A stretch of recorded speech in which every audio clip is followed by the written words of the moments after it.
Welcome to the Funeral Channel Network. Today, we are getting into a deep dive that, honestly, it kind of touches on something every single one of you listening will experience at some point. Yeah, unfortunately, it's the one truly universal human experience, right? Exactly, it's grief. But specifically, we're looking at how the digital age is, well, how it's basically colliding with our oldest traditions of mourning. Colliding is a really good word for it, actually. Right, so to start us off, I want you to just imagine something with me. Imagine standing in the back of a dimly lit chapel.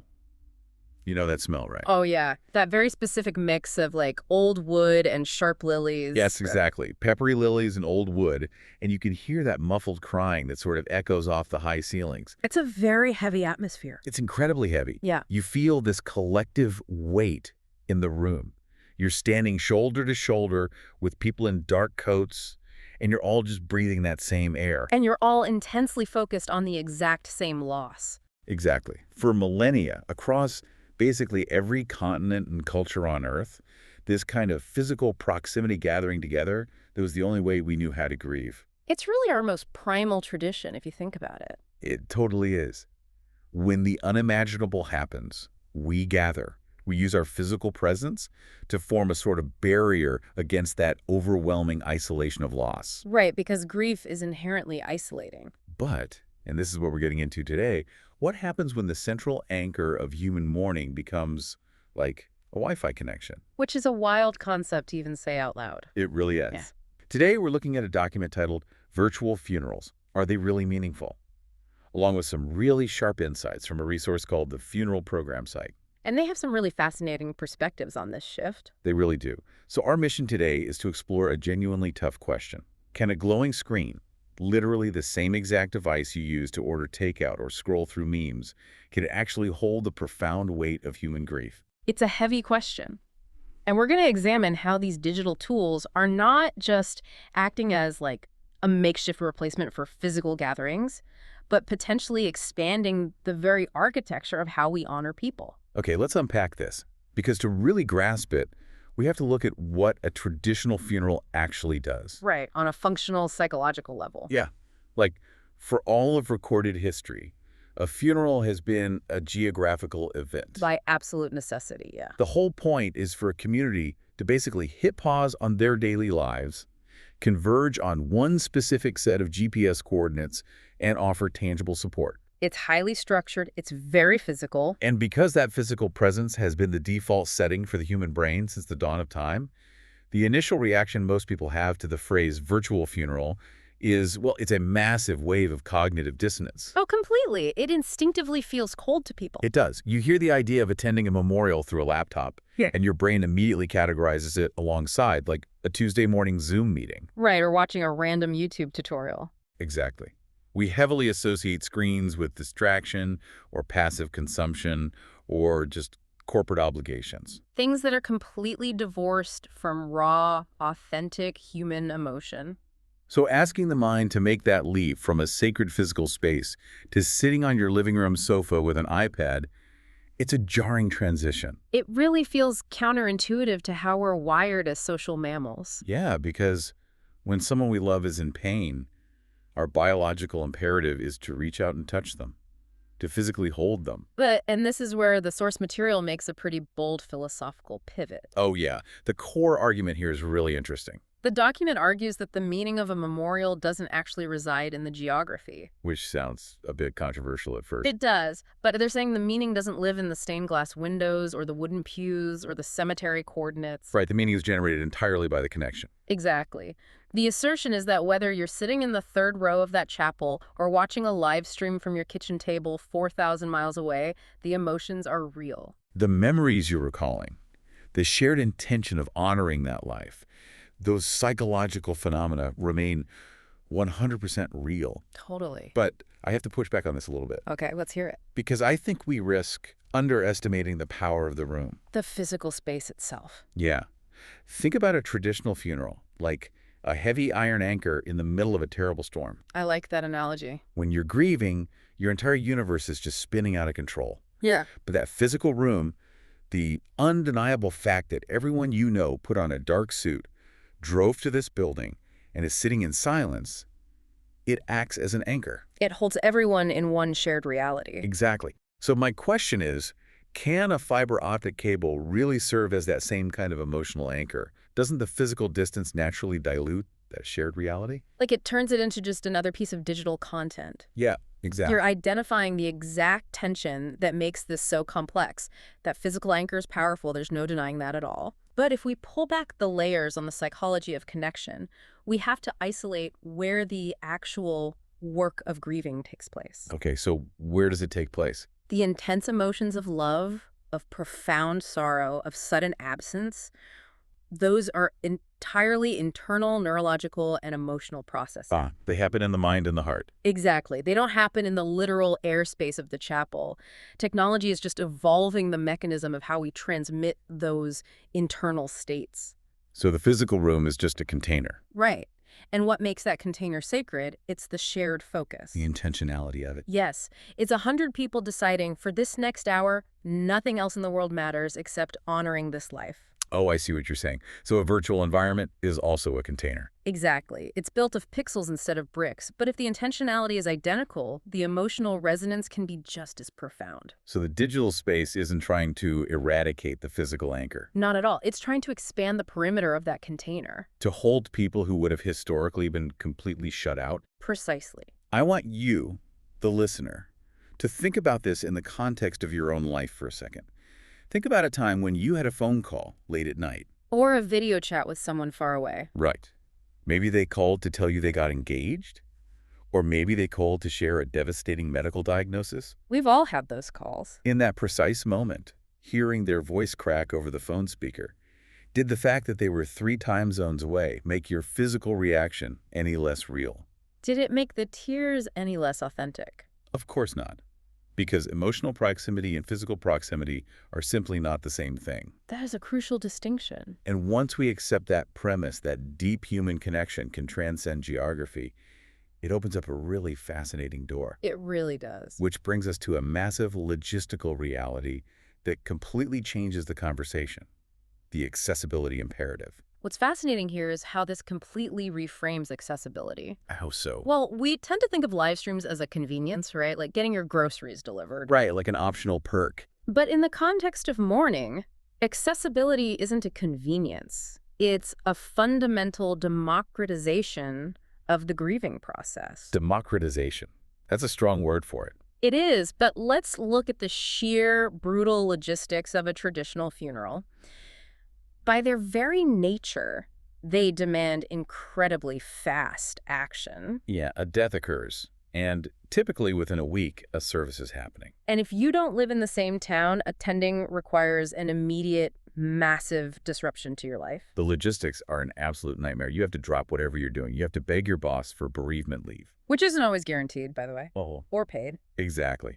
And then you have to book last-minute travel. We all know what a flight booked 3 days in advance costs. It's astronomical. You have to secure lodging, arrange childcare, physically transport yourself across the country. And that's assuming you're able-bodied. Right, assuming you're healthy, employed with a flexible schedule, and just happen to have a couple $1,000s sitting in a savings account. Ready to be drained at a moment's notice. So if you really scrutinize it, a traditional physical funeral is inherently an exclusive event. It really is. It's a harsh way to phrase it, but logistically it's accurate. It's like a VIP room where the price of admission is geographic proximity, health, time, and money. Traditional funerals unintentionally gatekeep grief. Wow. Yeah, they do. And when you introduce a robust virtual option, you are completely shattering those massive barriers. You're transforming an exclusive event into a radically inclusive one. Exactly. Think about the specific human stakes here. Okay, give me an example. Imagine a grandmother who lives in an assisted care facility down in Florida. Her oldest friend of 60 years passes away in Seattle. Oh, man. Her cardiovascular health simply does not permit her to get on a commercial flight. It's just not an option. Right. So in, say, 1995, that grandmother would just have to sit alone in her room on the afternoon of the funeral, Just staring at the clock. entirely disconnected from the gathering, waiting for a delayed phone call from a relative to summarize how it went. That is profound, isolating heartbreak. But today, with virtual integration, she can have a tablet propped up on her tray table. She can hear the eulogies in real time. She can see the faces of the people she loves. She gets to participate in that collective moment of closure. Or consider another example from the source material. A young guy, let's call him David. He's a grad student living in London. And probably already drowning in debt, right? Exactly. And his uncle, back in Chicago, passes suddenly. David literally cannot afford a $2,000 flight. He physically cannot get there. A virtual stream isn't just a nice-to-have feature for David. It is the only bridge connecting him to his family during a crisis. It ensures that no one is exiled from the community of mourning due to circumstances beyond their control. And the emotional toll of that exile, the toll of missing a funeral, it's a specific type of trauma we honestly don't talk about enough. It really is. It's a secondary grief. Right. When you cannot be there, this heavy layer of guilt sets in. You're mourning the person, but you're also mourning your own absence. You feel this gnawing sense that you let them down. That you weren't there to pay proper respect. Yeah. That you failed the family in their darkest hour. You miss out on that crucial first step of psychological closure. So providing virtual access acts as this incredible emotional safety net. It catches the people who would otherwise fall through the cracks. It sends a powerful message. We know you can't be in this pew today, but your presence matters. Your grief is valid, and you are welcome in this shared space. Yeah, that's exactly it. But, and then I think this is a really important pivot, if we're pulling everyone into this digital space, we have to ask how they are participating. Right, because the format matters. Because if David in London is just staring at a static wide-angle shot of a pulpit for an hour, hasn't he basically just traded a geographic barrier for a glass screen? It still feels like passive television viewing at that point. Exactly. How do we prevent this from feeling like watching a CCTV security feed of someone else's mourning? That is precisely where the technology has had to evolve past just, pointing a webcam at a casket. Right, which is what a lot of people probably picture. Exactly. But the insights from the funeral program site really illuminate the architecture of what they call an interactive memorial. Interactive being the key word there. Yes. We are no longer talking about a passive broadcast. We are talking about two-way emotional traffic. That's a great way to put it. Modern memorial platforms are designed to invite attendees to do much more than just watch. They've integrated digital guest books, real-time comment sections, structured ways to share memories. And people can actually speak, right? Yes, in many setups, remote attendees can be unmuted to read a poem, deliver a eulogy, or lead a prayer directly into the physical chapel sound system. That is a monumental paradigm shift. Yeah. From passive viewing to active participatory mourning. It completely changes the dynamic. I love comparing this to the physical equivalent. Let's think about the traditional guest book at a funeral. Oh, right. The physical book. Usually it's this nice leather-bound book sitting on a pedestal near the entrance. And there's always a line of people waiting to sign it. Right. You walk in, your heart is heavy, there's a line of 20 people behind you shuffling their feet. You step up, pick up that fancy pen. Which never works on the first try. Exactly. Yeah. And you quickly scroll your name, maybe write deepest sympathies, and you keep moving because you don't want to hold up the line. It's a very quiet, almost administrative task. Very transactional. What we're talking about with these digital platforms, a live feed of memories during the live stream, it transforms that static book into a dynamic, living eulogy. One that unfolds in real time. Instead of just a hurried signature, people are sitting at their keyboards typing out multi-paragraph stories. Sharing a hilarious anecdote from a road trip in 1988. Or mentioning how the deceased secretly paid for their textbooks when they were struggling in college. And the psychological impact of that real-time interaction on the immediate family is just staggering. I can imagine. Imagine you're the daughter of the deceased, sitting in the front row of the physical service. You're looking at the urn, feeling the crushing weight of the room. But afterward, or even on a dedicated monitor during the service, you see this continuous flowing stream of highly specific, deeply personal memories pouring in. From London, Tokyo, a military base in Germany, a small town 3 states away. Exactly. It provides the family with a tangible visual manifestation of their community's embrace. Because in a physical room, you can really only talk to one person at a time. Right, and people are often too nervous or tearful to approach the family with long stories. The digital space totally removes that friction. It offers the family proof, right before their eyes, of the immense ripple effect their loved one had on the world.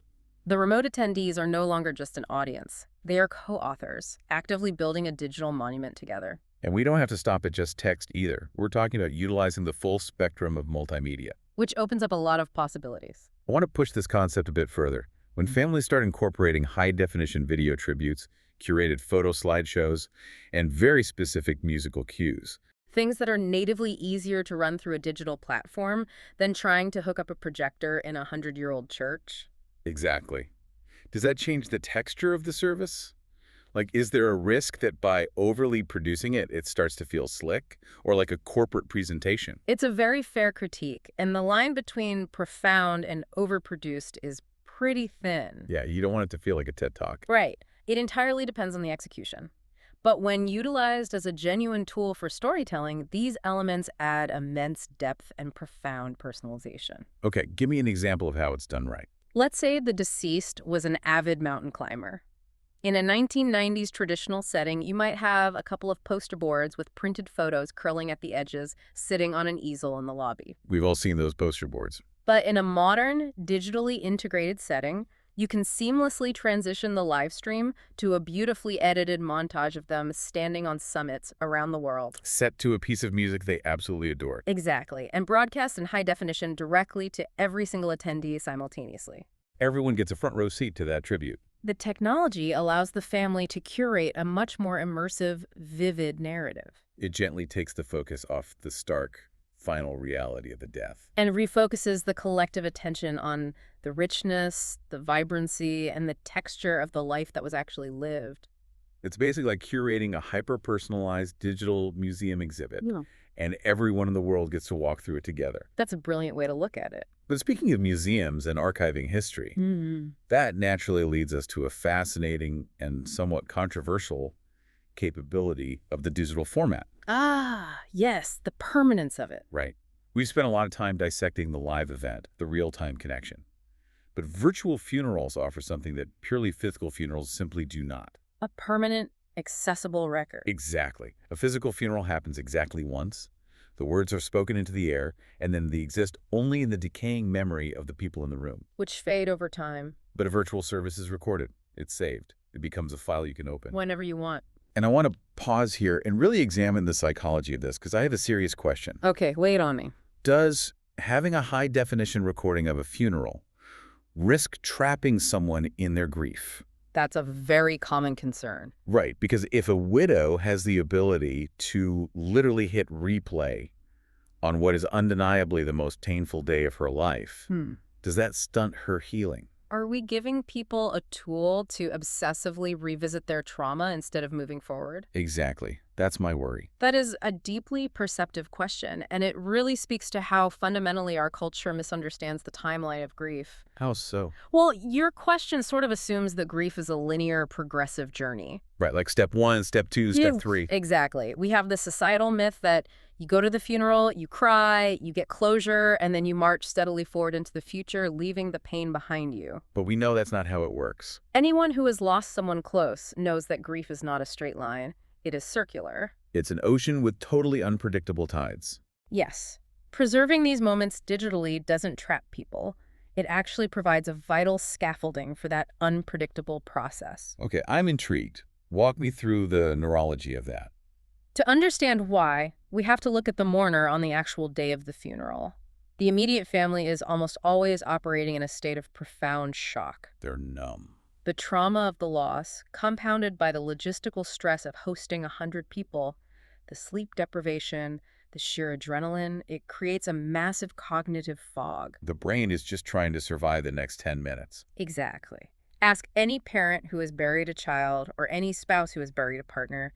They will tell you the funeral itself is a complete blur. They might remember the color of the flowers, but the beautiful nuanced words spoken during the eulogies. Those are totally lost to the fog. They're essentially operating on autopilot. Their body is in the room, but their brain is completely overwhelmed. Precisely. They're surviving, not processing. Okay, so fast forward. What happened 6 months later? 6 months later, the shock has worn off. The casseroles have stopped arriving at the front door. The rest of the world has gone back to normal. But their house is deafeningly quiet. The reality of the permanent absence has truly settled into their bones. And that 6-month mark is often when the deepest, most agonizing need for comfort arises. Yes.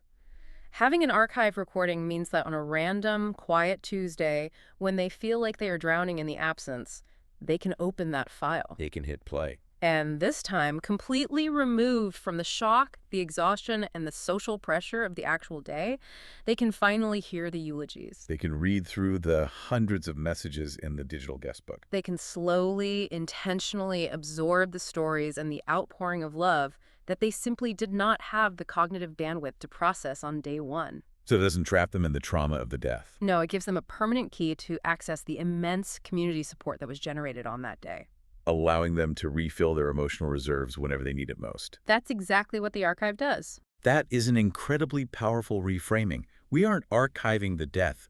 We are archiving the love. Archiving the love, yes. It's a reservoir of support they can tap into. Mm. And I think that concept of processing the loss on your own timeline ties directly into another really profound mechanism. The actual physical environment where we experience the grief. Yes. Here's where it gets really interesting. Let's think about the sociology of a physical funeral. The unspoken rules of the room. Exactly. Attending a traditional service is, in many ways, like putting on a stiff, highly restrictive suit. That is a perfect analogy. There's a deeply ingrained societal expectation of decorum.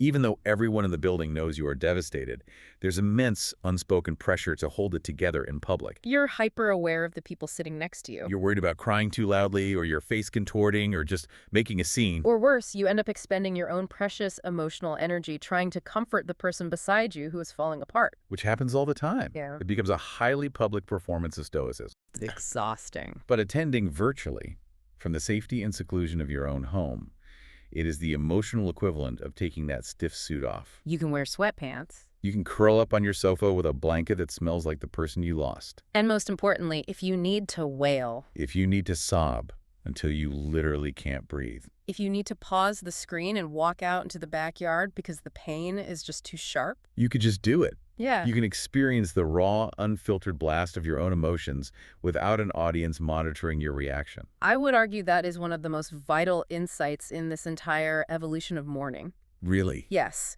you are describing the democratization of grief. By removing the social pressure cooker of the physical gathering, the private space allows for a much more authentic, visceral, emotional experience. The performative pressure is just gone. And that pressure is a massive burden. In physical settings, humans naturally police their own emotions to maintain social harmony. We swallow the lump in our throat. We subtly wipe the tear away before anyone notices. But grief is an energy that demands to be felt. It demands expression. When you're watching a virtual service from a private sanctuary, the emotional trigger remains incredibly potent, right? Oh, definitely. Hearing a sibling's voice break during a eulogy, seeing the casket lowered, it hits just as hard.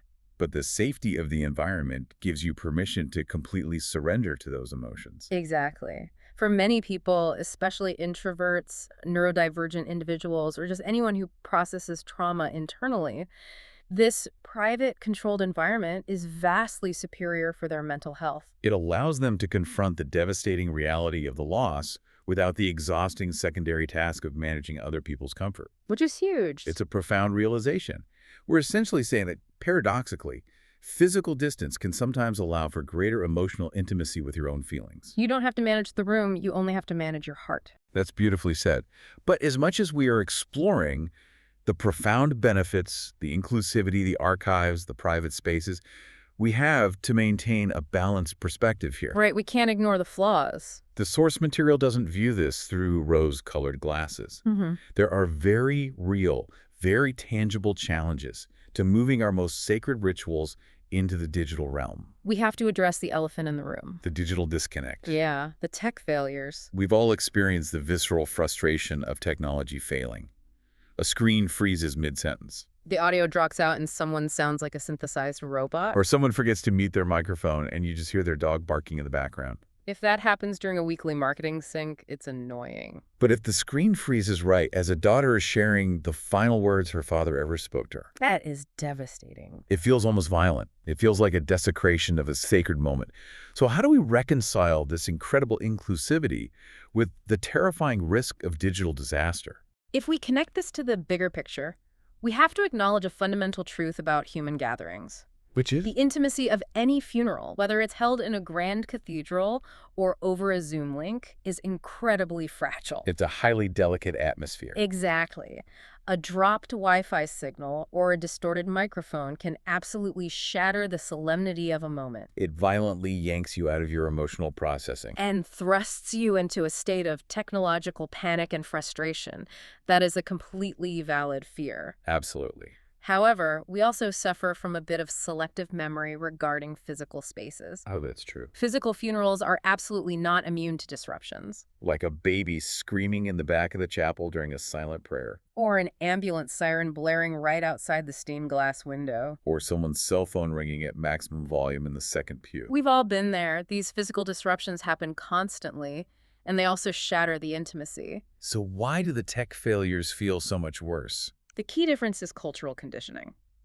We've culturally accepted physical disruptions as unavoidable facts of life, whereas technological disruptions feel like a failure of a system we actively chose, which makes them feel more frustrating. That makes total sense. So the solution isn't to abandon the technology. No, the solution is rigorous preparation. The guidance from the funeral program site emphasizes that a simple, tested setup, investing in a high-quality external microphone, and ensuring a hardwired internet connection can drastically mitigate those risks. And it goes way beyond just buying a better microphone. Right, the human element. The true key to overcoming that digital disconnect is entirely human. It's communication. Communication is everything here. The text places a massive emphasis on how we guide people into the digital space, providing crystal clear instructions on how to join, distributing the links well in advance, testing the passwords. It's about setting people up for success. When I was reviewing this, it struck me that in the context of a virtual memorial, good tech support is actually an act of profound pastoral care. I love that phrasing, pastoral care. Think about it. Taking an hour on a Tuesday evening to call 85-year-old Aunt Mary, patiently walking her through downloading an app on her iPad, doing a test call with her so she feels confident. That is not an IT chore. It is an act of deep compassion. You are literally building the bridge that allows her to access her community. You're ensuring she has a seat at the table. Exactly. And it also extends to setting expectations for the event itself. Letting attendees know exactly how long the service will be. What the sequence of events is, whether their cameras should be on or off. And exactly when they will have an opportunity to utilize the chat feature. Setting those explicit expectations is crucial because it drastically reduces the cognitive load on the attendees. When people enter a digital space, especially an emotional one, there's often a low hum of anxiety. Am I doing this right? Can everyone hear my background noise? Am I supposed to be typing right now? Exactly. And when you provide a clear roadmap, you eliminate that anxiety. They don't have to spend precious mental energy deciphering the rules of the platform. They can relax into the structure provided and focus the entirety of their mental and emotional bandwidth on the experience of mourning. You're building a digital boundary of safety and predictability around an experience that is inherently unpredictable and chaotic. Which is an incredible gift to give grieving people. So if we look at the landscape we've mapped out today, we have the traditional physical model, which offers the undeniable power of physical presence, but severely lacks accessibility. Right. Then we have the purely virtual model, which is radically inclusive, allows for deeply private emotional processing, and creates a lasting archive. But carries the inherent risk of technical detachment. Right, which brings us to the reality of how modern families are actually navigating this terrain today. The hybrid future. Exactly. The source material points out a fundamental, unshakable truth. Meaning is deeply, stubbornly personal. It really is. There is no one-size-fits-all for grief. For some individuals, touching the polished wood of the casket, standing in the cold dirt at the graveside, and feeling the physical embrace of a friend is absolutely non-negotiably essential to their ability to process loss. And for others, the ability to connect via the live stream, to read the real-time waterfall of memories, or to watch the archive 6 months later is what provides them with closure. The hybrid model, which seamlessly combines the physical gathering with integrated, interactive, digital elements, it essentially offers the best of both worlds. And this hybrid model is the true evolution of the ritual. It is vital to emphasize that technology is not replacing tradition, it's enhancing it. We aren't marching towards some dystopian sci-fi future where physical funerals are outlawed. No, we're not just going to mourn via digital avatars in a virtual reality void. Right. We are simply expanding the toolkit of human remembrance. The traditional service remains intact. The local community still gathers in the chapel. The physical hugs, the shared tears, the casserole, those all still happen. But alongside that ancient physical reality, a high-definition camera is bridging the geographic divide. A digital guestbook is capturing the stories that would otherwise go unspoken. A recording is being archived for the future. The hybrid model acknowledges the reality of the 21st century. It acknowledges that our families are scattered across the globe, that our lives are incredibly complex, and it provides flexible options. It gives grieving families the power to choose exactly what works best for their highly specific situation. It deeply honors the ancient tradition while fully embracing the reality of the modern world. It really does. So what does this all mean? If we synthesize everything we've explored today, From the psychology of connection to the logistics of accessibility, it feels like the initial question posed by the source material was almost a trick question. are they really meaningful? Question. Right, because after unpacking the radical inclusivity, the living architecture of interactive memorials, the immense psychological value of the digital archive, And the deeply personal nature of how we process trauma. the goal isn't really to debate if virtual funerals are meaningful. They clearly, objectively, are meaningful to the thousands of people who rely on them. The real question, the one we must carry forward, is how we can make them as meaningful as possible. How can we use these digital tools not just as a desperate fallback plan, but as an intentional strategy? To gather our scattered communities, to honor the complex lives of our loved ones, and to support each other through the darkest, most isolating moments. Because meaning is never an inherent property of a physical building. And it is certainly never an inherent property of a software platform. Meaning is generated entirely by human intention. Meaning is defined by connection. When human beings come together with the shared, deliberate intention to share stories, to offer vulnerability to provide support, That experience will always be profoundly meaningful regardless of the medium. whether you're sitting in a wooden pew breathing the same air or looking at a screen across an ocean. If your heart is fully engaged in the act of remembrance, the ritual is fulfilling its ancient purpose. The growing integration of these tools is simply a reflection of our species adapting. Adapting to a world where our villages are no longer defined by geography. We are learning in real time how to transmit authentic love, grief, and support across fiber optic cables. It's pretty amazing when you step back and look at it. To everyone listening right now, as we wrap up this deep dive, I want to bring this entirely back to you. We started by acknowledging that grief is universal, yet deeply isolating. What this exploration shows us is that while the agonizing pain of loss will always remain a constant, the landscape of how we navigate that grief is expanding. The tools we use to hold each other up are evolving. We are proving that human connection refuses to be bound by geography. We no longer have to let distance or fragile health or an empty bank account dictate who gets to say goodbye. Digital tools, when used with real thought and profound intention, are not cold, dystopian replacements for human contact. They are a deeply compassionate expansion of our oldest survival mechanism. They ensure that when the storm inevitably hits, the anchor we throw down is wide enough and strong enough to hold every single person we care about. And as we consider the long-term trajectory of these digital tools, I want to leave you with a thought to ponder that stretches far beyond our immediate conversation today. Oh, I'm ready for this. What is it? We talked extensively about the digital archive, the permanent record of the memorial. Think about the historical implications of that. If our memorials are now recorded, archived, and accessible indefinitely in the cloud, complete with high-definition video, interactive guestbooks, and multimedia life tributes, Wow. how will future generations interact with their ancestors? Think about your own descendants. Instead of visiting a silent, static granite headstone in a quiet cemetery, Trying to imagine what kind of person their great-great-grandfather was based on a couple of dates carved in stone. your great-great-grandchildren might be able to simply press play. They might be able to witness the exact, tangible impact you had on your community. They could hear the actual voices of the people who loved you, crying and laughing as they recount the specific ways you changed their lives. How does that unprecedented level of digital permanence, that living, breathing archive of your memorial, change the very nature of what it means to leave a human legacy? That is an incredibly powerful thought to leave on. It really changes everything about how we look at history. The way we look at grief, memory, and legacy is no longer confined to the physical world. We are building monuments out of memory and connection that might just outlast us all. Absolutely. Thank you for joining us on this deep dive on the Funeral Channel Network. Keep questioning the world around you. Keep looking for the hidden architecture in how we live and how we mourn. And above all, take a moment to appreciate the connections in your own life today, no matter what medium you use to maintain them.